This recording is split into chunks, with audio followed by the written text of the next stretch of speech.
I always say that there are those who have questions, there are those who have answers, and there are those who have neither. And our goal should be to be one of those people with the answers. Answers, truth, are seen internally. It is not something that comes from outside. So the question is, how do you see the truth inside? How do you get that answer inside? The answers are already there. It's not so much that that answer, particular answer came and satisfied a question. The question only instigates something, and we just have an answer that will take care of the situation. And if the intellect has to give this answer, we have to ask ourselves, where does the intellect get those answers? Well, it is always coming from anubhava or experience. So these experiences may be something that happened in my own life, and I learned something from that, and therefore I have answers available for similar situations. But there's a limit to that. After all, how many experiences can I have? And not only that, an experience, anubhava, is not something happening, but actually understanding what just happened. So the knowledge, it is the internal knowledge that turns an event into an experience. So at the end of the day, that knowledge is the key component for turning an event into an experience. For the wise, every little incident in their lives, every little thing that happens around them is actually anubhava, it's an experience. Because they're not only looking at what just happened, but look at all the things that made that happen. So there's a difference between something happening and many, many things that are coming together to make that particular thing happen.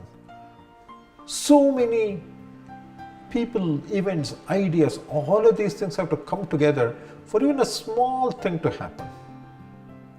So for us to actually understand what's going on in and around us in our own lives, if we have to be blissful because that knowledge is there available inside to turn events into experience, our focus should not be on just getting answers to specific questions, but to actually build that base of answers which we internally see.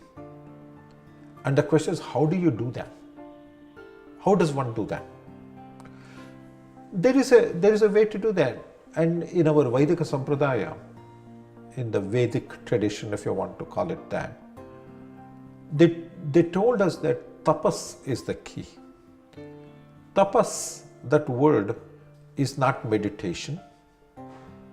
It is not sitting in a particular pose with your eyes closed, but it is basically what we refer to as alochana, that is deep thinking.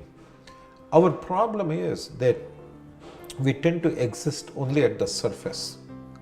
Everything we do is at the surface, but the real answers are deep within. So unless we dive, rather than exist at the surface, instead of just swimming along the surface where the sea is rough, if only we learn to dive deep into every single thing that happens to me in my life, that is when I come back with these precious things that only exist at the depth of knowledge.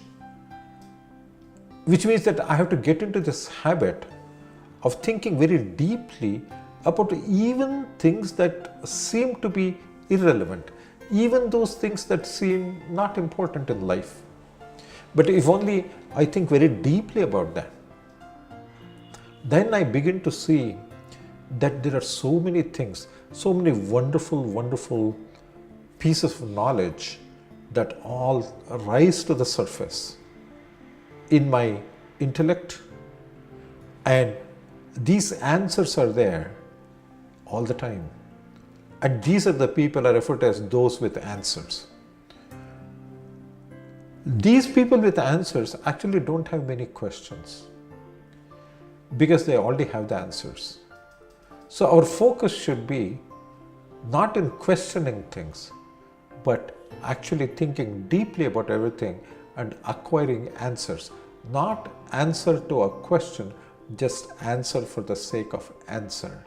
And such a person is who we refer to as a buddhijeevi or as an intellectual.